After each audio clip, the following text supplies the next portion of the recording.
지금 내준 프린트물은 정진각지 후반부 부분입니다. 저번에 정진각지 전반부 했고 후반부 부분인데 이제 시간상으로 이걸 다 설명할 수는 없을 것 같고, 이거 참조하려면 정진각지 후반부 부분은 대구 붓다야나 선언에서 한번 본문을 한 적이 있으니까 거기 걸 좀 참조를 하도록 하시기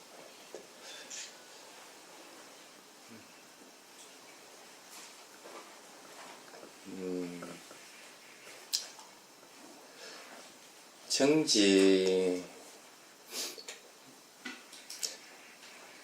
정진각지가 뭔지 이해하고 있는 사람 한번 물어봅시다. 위리야 삼보장가 되어 있습니다. 위리야 의미가 정진인데 정진이라는 게 어떤 걸 뜻하는 거라?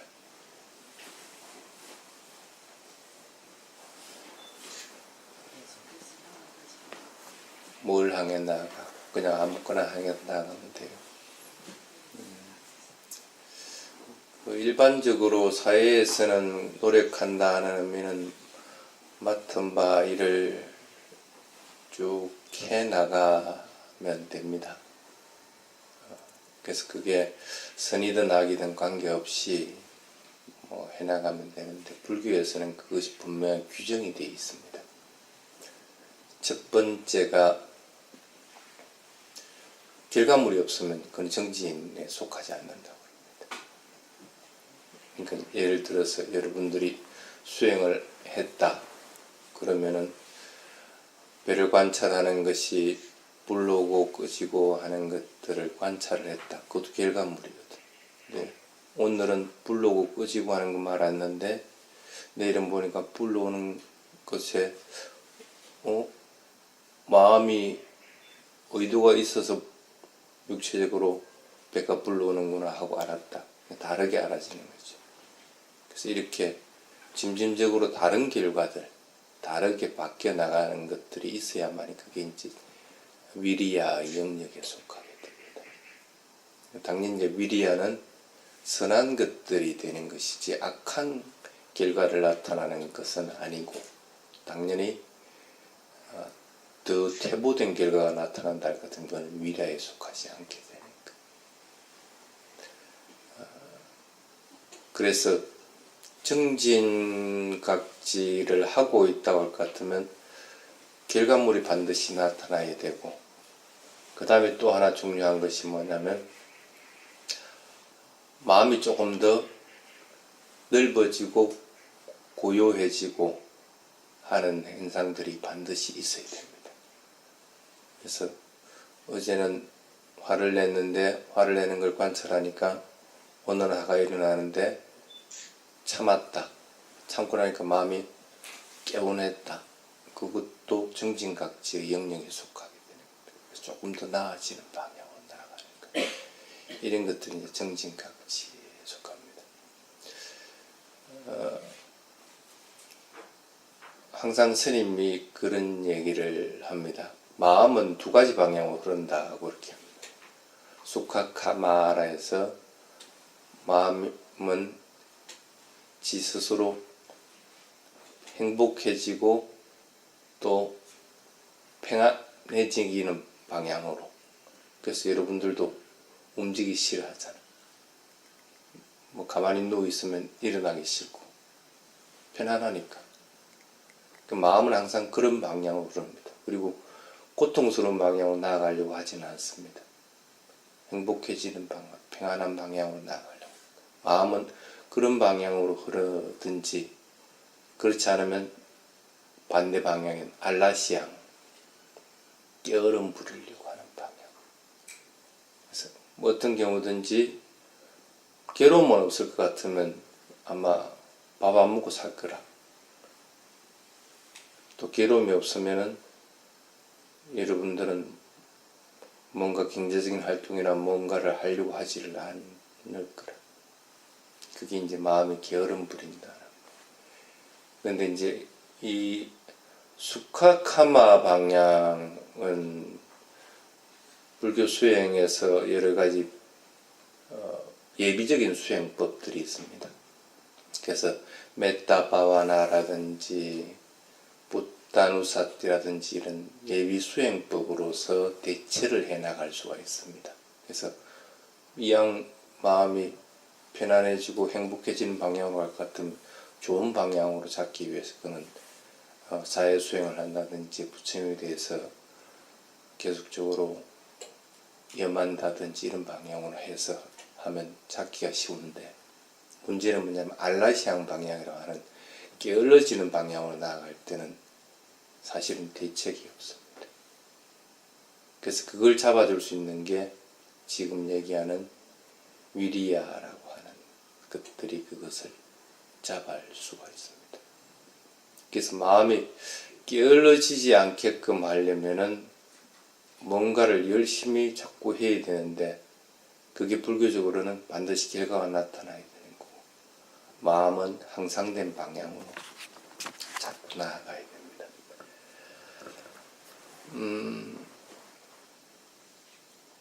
그래서 주석서에는 그런 게으름에 대한 것들에 대한 경책이 참 많이 나와 있습니다. 오죽했으면 부처님도 마지막 인멸하실 때 열심히 스스로 열심히 노력하라 하고 하는 얘기를 했을까. 대부분은 그 방향으로 안 나아가려고 한다는 거죠. 수다원에 이르러도 게으름은 항상 있습니다. 아란이 되기 전까지는 게으름은 반드시 일어나게 된다. 근데 이제 하물며 일반 범부중생들은 더 할 수밖에 없다는 거예요. 그래서 이 위리야 삼보장가 부분을 잘 응용할 것 같으면 꼭 수행에서가 아니라도 일반 사회에서 많이 활용을 할 수가 있습니다. 근데 보통 사람들이 이 칠각지를 설명할 때 수행적인 부분은 잘 설명을 안 하고 일반 사회적인 입장에서만 설명들을 많이 합니다. 그래서 위리야 삼보장가에 대한 걸 설명을 할 때 보통 보면 4가지 노력들에 대한 설명들을 합니다. 일어나는 악은 일어나지 않게끔 만들고, 아직 일어나지 않은 악은 방어해 나가고, 또 일어난 선은 더욱 정장시켜 나가고, 일어나지 않은 선은 정장시키려고 자꾸 더 노력을 하게 되고, 이런 4가지 방향에 대한 얘기들을 합니다. 그거는 일반 사회에서 할 수 있는 것이지 크게 수행해서 응용할 수 있는 것은 아닙니다. 근데 부처님이 사념처 중에서 칠각지를 설해난 것은 그런 일상생활에서 응용할 수 있는 것들을 얘기한 것이 아니라 수행상에서 얘기를 한 겁니다. 그래서 이게 개발되면 깨달음에 이른다는 겁니다. 칠각지 중에서 칠각지가 다 개발되면 좋겠지만 어느 것 하나라도 완전하게 개발되면 깨달음에 이른다고 얘기를 합니다. 근데 여러분이 일상생활에서 그 노력이라고 하는 것들이 완전히 개발됐다 해서 깨달음에 이른 것은 아니라는 거예요. 선한 일만 계속 하고 악한 일은 안 한다 해서 여러분 자신이 깨달음에 이른 자가 되어 있는 것은 아니라는 뜻이래요. 그래서 어떤 경우든지 위리야 삼보장가는 수행 부분에 대한 것들을 자꾸 얘기를 할 수밖에 없습니다. 실제로는 저번 시간에 저번 전편에서 얘기했듯이 사띠가 잘 됐을 때 그 다음에 택법각지가 일어나시게 되고, 택법각지가 일어나시면은 반드시 위리야는 뒤따라오게 되는 행태들이 띄는 게 수행상에서 일입니다. 그러다 보니까 택법각지는 적어도 이게 물질적인 현상인지 정신적인 현상인지 이게 원인과 결과가 어떻게 되는지를 분명하게 아는 상태까지는 도달해 있습니다. 그래서 그러한 상태에서 더욱더 노력을 하는 상태가 되게 됩니다. 그래서 이게 깨달음이 이르는 길이 확실하구나 하는 결정을 해서 그 방향으로 계속 나아가게 되는 것들. 그래서 엄밀하게 얘기할 것 같으면은 위리아 삼보장가를 정진각지라기보다는 계속력이라고 보는 것들이 수행상에서는 맞습니다. 계속적으로 해나가게 되는. 그래서 지금은 그게 굉장히 힘들 때도 있고 또 좋을 때도 있게 됩니다. 그래서 그걸 위리아 삼보장가에서 나타나는 경계가 순경계와 역경계 두 가지가 있다고 얘기를 합니다. 역경계는 뭐가 있을까? 수행하고 있으면 괴로움이 일어나지고 망상이 일어나지고 졸음이 오고 하는 이런 것들이 역경계 됩니다. 그래서 보통 수행 지도할 때 그런 것들에 대한 지도를 많이 하게 됩니다. 그래서 졸음이 올 때는 어떻게 관찰하라, 망상을 어떻게 관찰하라 하는 것들. 대부분은 이제 거기에 이제 포함이 됩니다. 근데 이제 순경계는 뭐가 있을까? 그래서 역경계는 보통 여러분들이 얘기하는 5가지 장애 부분입니다. 순경계는 보통 보면은 그것으로 인해서 자신은 또 모르게 그게 자신은 노력하고 있다고 착각을 하게 돼요. 고요한 상태에서 삼매도 아닌데 뭔가 아주 평온하고 언제 시간이 확 지나간지 모르고 이런 상태. 그렇다고 사티를 놓치고 있는 것도 아니고 또는 수행을 해나가는데 뭔가 자신이 깨달았다는 그런 느낌이 확 들기도 하고 그래서 이제는 수행이 아주 재미가 있다고 착각을 하게 돼요. 사실은 지금의 단계에서는 수행이 재밌는 게 아니고 괴로운 게 맞는 건데 사람에 따라서 괴로움이 강도가 차이는 날지는 몰라도 지금 현재는 어떤 경우든지 위리아 삼보장가 부분까지는 괴로울 수밖에 없는데 본인은 그렇게 착각을 하게 돼요. 그런 것들이 이제 그 순경계에 해당이 되게 됩니다. 그래서 이때 이제 갖가지 현상들이 일어나는데 오히려 역경계일 때는 마음이 그것으로부터 벗어나려고 하기 때문에 극복해 나가기가 쉽습니다. 근데 순경계에 부딪히면은 그러니까 거기에서 머물러 있는 경우들이 참 많이 있습니다. 그래서 오히려 그럴 때일수록 이 위리아 삼보장가에서 뒤에 부분이 11가지 어떤 데는 12가지 이렇게 그걸 일으키는 방법에 대한 것들이 있습니다. 그래서 그걸 자꾸 돌아보면서 내가 지금 순경기에 빠졌구나 하는 걸 갖다가 분명하게 알아차려야 됩니다. 그래서 그러한 것들이 보통 수행상에서 그리고 부처님이 설한 원래 목적의 위리아 삼보장가에 해당이 되게 됩니다.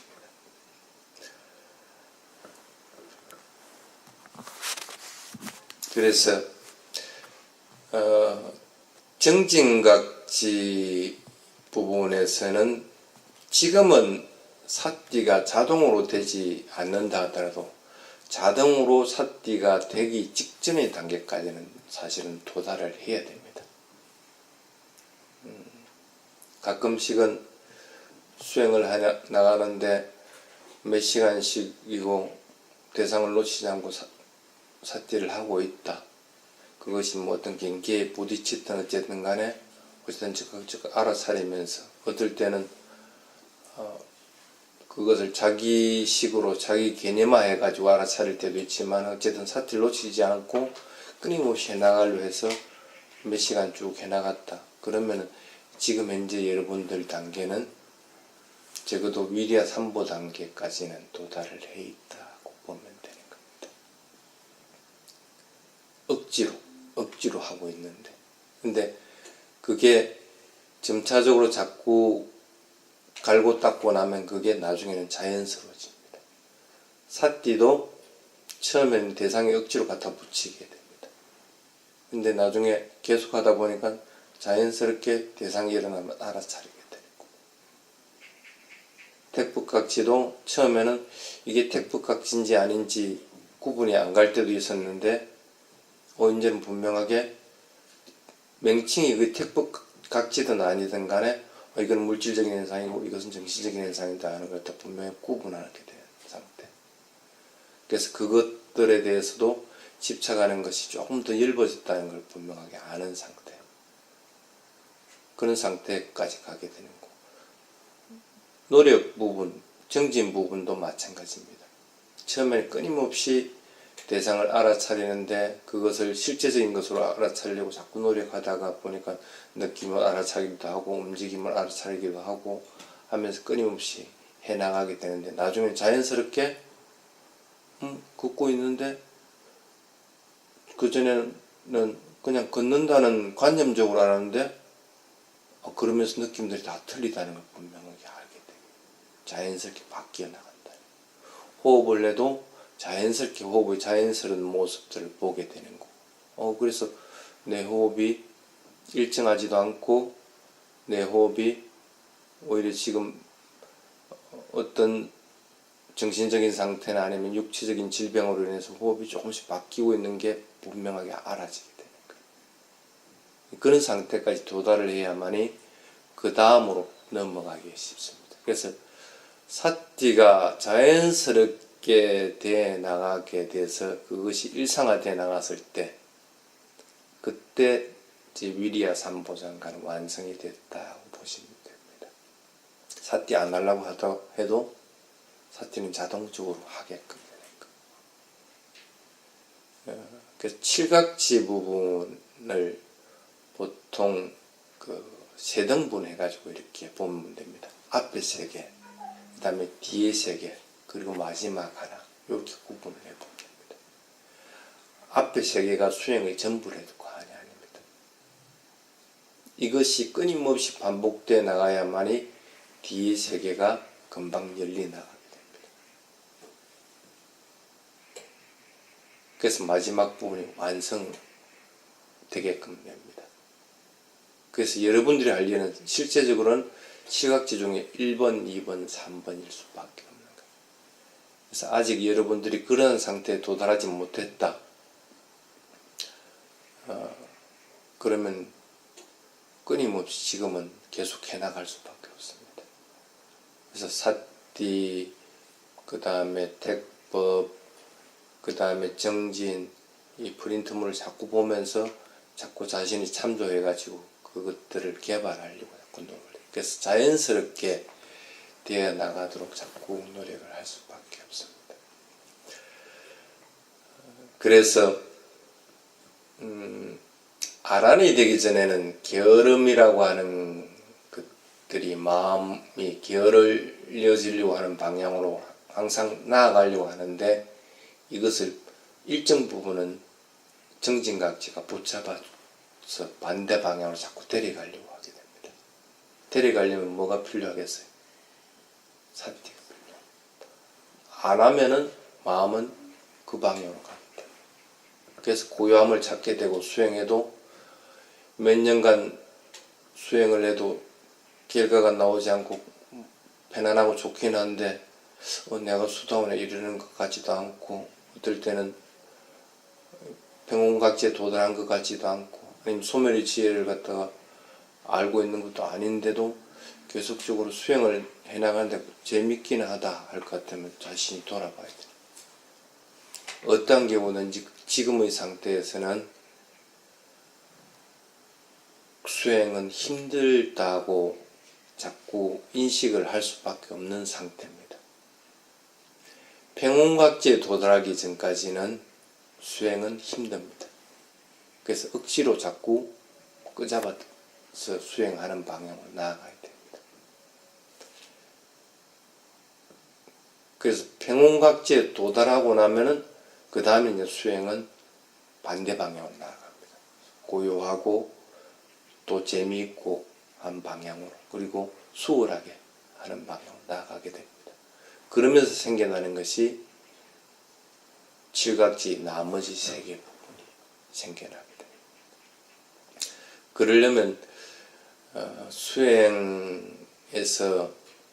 본인이 부족한 것들을 자꾸 개발해 가지고 그것들을 보충하는 수밖에 없습니다. 그게 서로 몇 년이 걸린다 하더라도 자꾸 노력을 하려고 해야 됩니다. 수행 안 하려고 한다 그러면 자꾸 수행하려고 위리아를 일으키게 되는 거고, 대상을 알아차리는데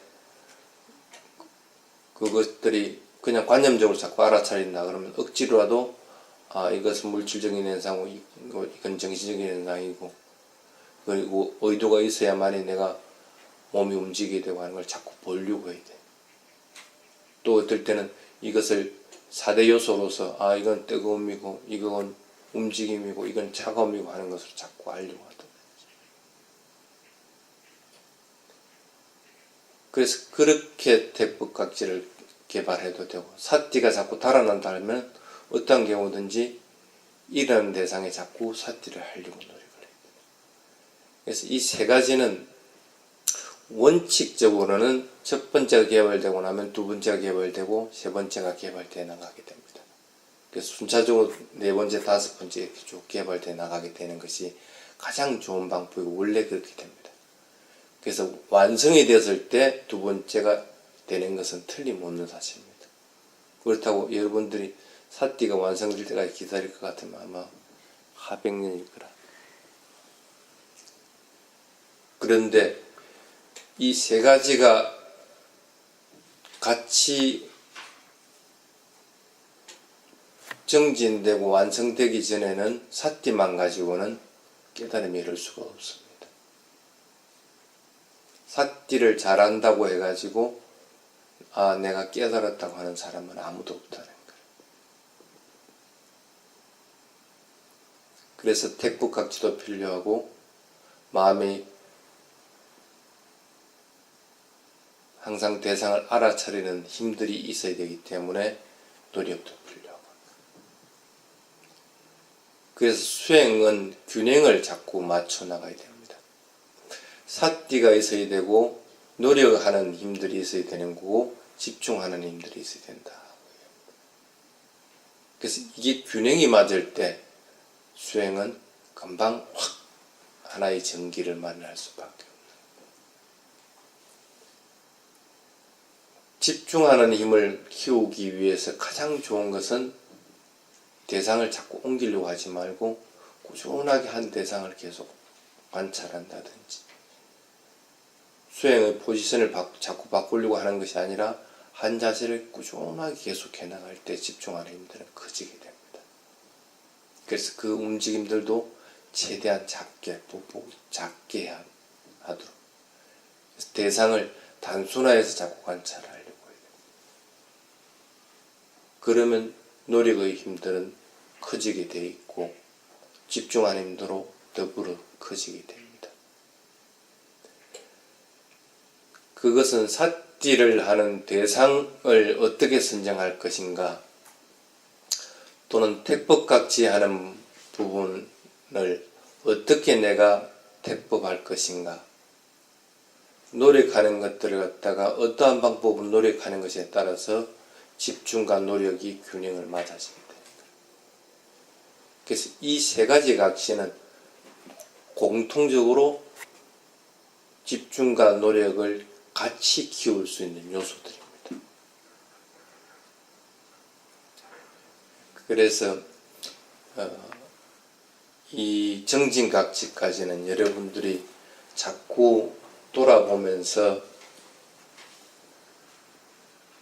정진각지를 일으키는 부분, 택법각지를 일으키는 부분, 사띠를 일으키는 부분, 이런 것들을 자꾸 연습을 하도록 그렇게 하는 것이 가장 좋습니다.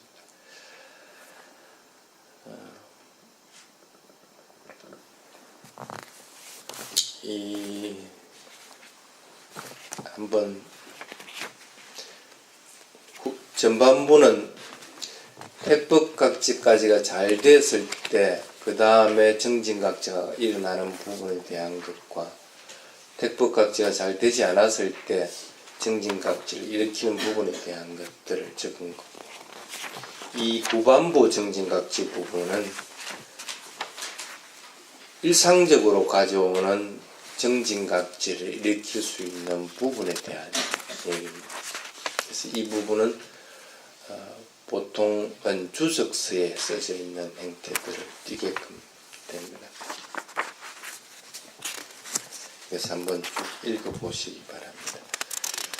그래서 노력에도 여러 가지 노력이 있다는 것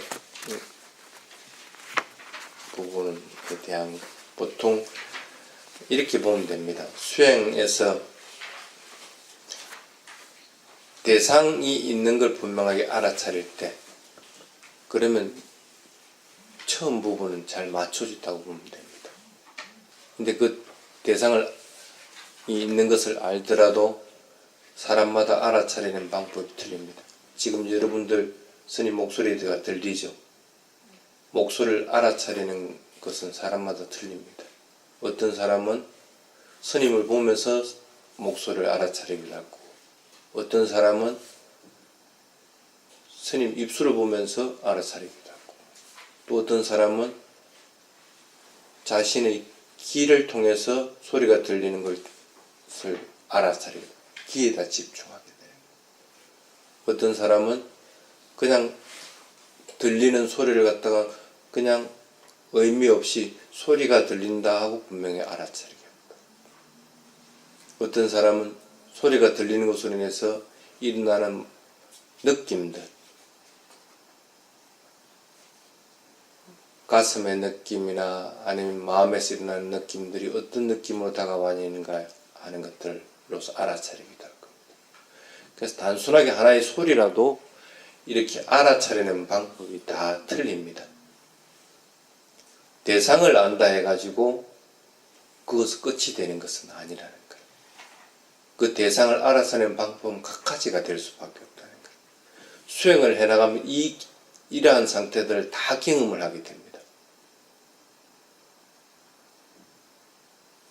그래서 그것들에 대해서 분명하게 구분할 수 있게 될 때 그게 이제 내가 노력하는 것이 조금 더 향상됐다 하고 알게 됩니다.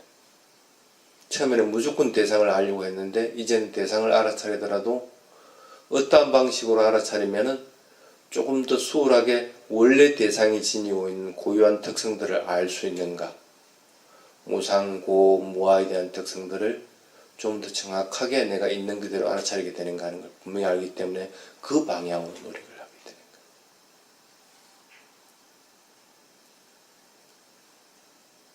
그래서 그러한 노력들이 어느 정도 무르익고 나면 그 다음에는 자동적으로 자연스럽게 그 방향으로 대상들이 와 닿습니다. 그 전에는 대상에 다가가야 되거든. 뭔가 저 소리가 들리는 것을 내 귀에 집중하고 있던 가슴에서 일어나는 느낌이든 아니면 스님을 보면서 뭔가 그 소리를 들으려고 하든 뭔가 내가 다가가는 느낌이었는데 자연스럽게 될 것 같으면 저 소리가 내한테 와 닿습니다.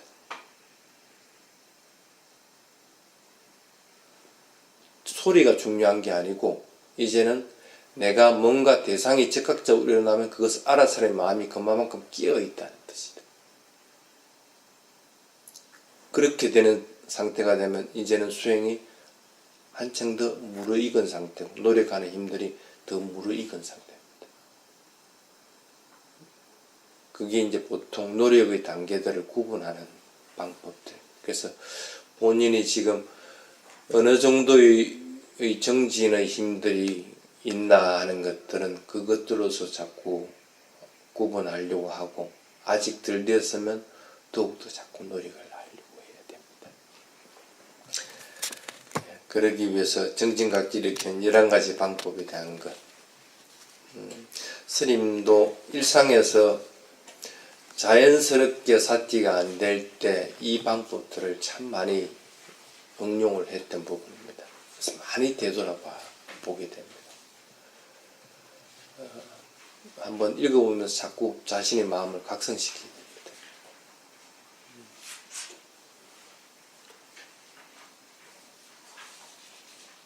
처음에 악처 등의 두려움을 반조한다. 그 다음에 정진에 얻을 수 있는 세간적인 수승함과 출세간적인 수승함에 생각이 맺힌다. 성자들의 생각이 맺힌다 하는 것들을 쭉 설명을 해놨습니다.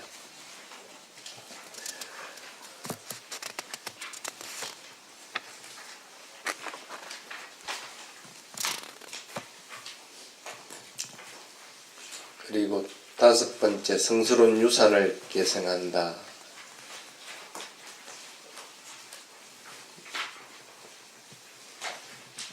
본인이 지금 현재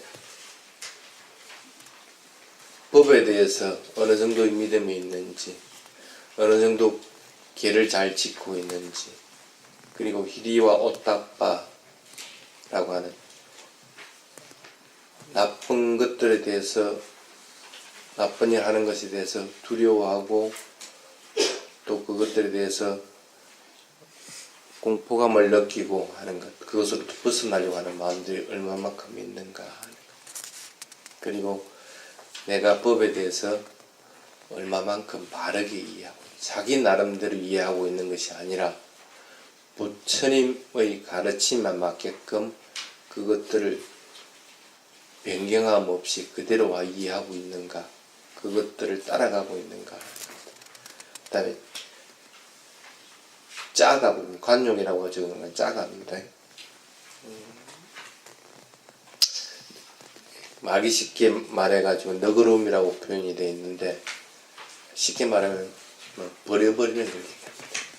집착함이 없이 손 놓아버리는 것들. 그래서 생각이 일어나는 것들이라든지 아니면 번뇌가 일어나는 것들에 대한 거라든지 욕심 가지는 것들이라든지 아니 물건에 대한 것들이라든지 이런 것들을 얼마만큼 버려버릴 수가 있는가, 그걸 손 놓아버릴 수가 있는가 하는 부분에 대한 것들. 그리고 지혜 부분, 이런 것들을 보면서 본인이 이걸 얻었을 때 얼마만큼 마음이 평온해지고 얼마만큼 내가 부처님 가르침에 따라가게 되는가, 또 내가 얼마만큼 바뀌어 나가고 있는가를 분명하게 기억을 할 것 같으면 그것들에 대해서 더욱더 지키려고 따라가려고 노력을 하게 돼요. 그래서 부처님의 유사는 많이 얻으면 얻을수록 좋습니다. 그것들이 크면 클수록 좋은 것이지 그것들이 한계가 지어지는 것은 법은 없습니다. 그래서 6번째, 붓다의 위대함을 반주한다. 여러분은 그냥 부처님 하면 부처님이 얼마나 위대한지 모르죠. 진짜 위대한 분입니다. 진짜. 그래서 부처님의 일생을 얘기할 때 테라와다 방식에서는 어떤 경우든지 이 생에서만 얘기하는 법이 없습니다. 과거생부터 쭉 바람의 일을 행한 것부터 시작해가지고 마지막 인멸에 이르는 과제를 다 얘기합니다. 그 과정들을 계속적으로 읽다가 보면은 참 위대한 분이었구나 하는. 그래서 그나마 인간으로 태어난 게 참 다행이다. 나도 그렇게 할 수가 있기 때문에, 그렇게 따라갈 수 있기 때문에 하는 생각을 더욱더 간절하게 가질 수가 있습니다. 그래서 처음 불교 공부하는 사람들은 반드시 부처님에 대한 공부, 부처님 일생에 대한 공부부터 먼저 잡고 시작하도록 해야 됩니다.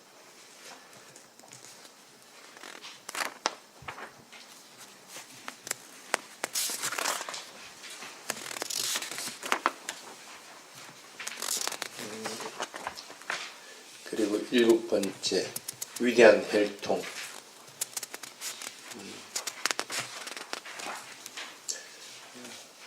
부처님 가족이 되는 걸 얘기하는 겁니다. 내가 부처님 가족이 된다는 것은 수행에서는 수다원이 되기 직전에 부처님 가족이 됩니다.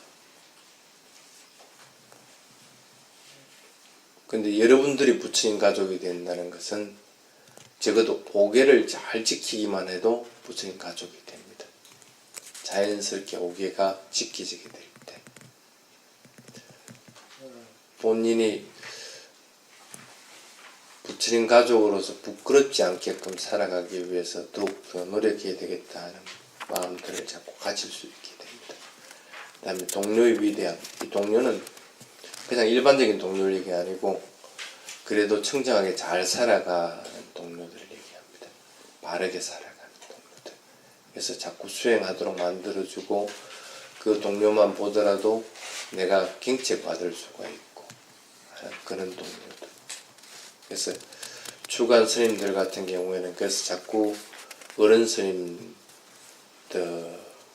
의지하게 되고 그런 스승이 없으면은 부처님을 자꾸 의지하게 돼요. 그런 행태들을 갖다 동료의 위대함을 생각해낸다. 그 다음에 나태한 사람을 피하는 것.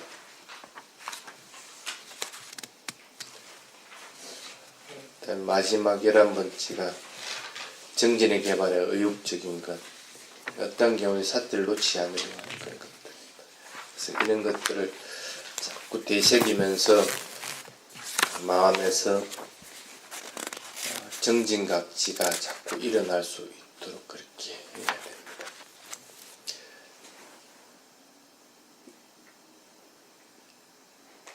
오늘 제가 주사 맞죠? 그거는 일생에 딱 한 번 맞으면 되죠. 근데 정진각지는 매 초당 맞아야 됩니다. 감기 바이러스는 지금은 예방약이 없기 때문에 주사 한 번 맞는 데서 평생 감기 안 걸리는 건 아닙니다. 오늘 스님이 맞을 거는 제가 한 번 맞고 나면은 그게 뭐라고 그랬지? 폐렴은 안 걸려. 진짜 안 걸리는지 어떤지는 모르겠는데 어쨌든 이론상으로는 그렇게 되게 돼 있어요. 근데 정진각지는 정진각지 주사를 매 초당 계속 맞지 않으면은 어떠한 경우든지 정진이 아니라 게으름의 방향으로 나아간다는 걸 잊어서는 안 돼요. 그래서 게으름이 여러분들을 점령하지 않도록 자꾸 노력을 해야 됩니다. 그래서 수행상에서 정진각지가 완성된 사람들은 이번 스님 주사 맞는 것과 마찬가지로 더 이상 게으름이 일어날 수 있는 조건들을 만들지 않는 상태를 얘기하는 겁니다. 그래서 여러분들도 수행뿐 아니라 일상에서도 그렇게 될 수 있도록 하시기 바랍니다. 자, 오전 법회는 여기서 마치겠습니다.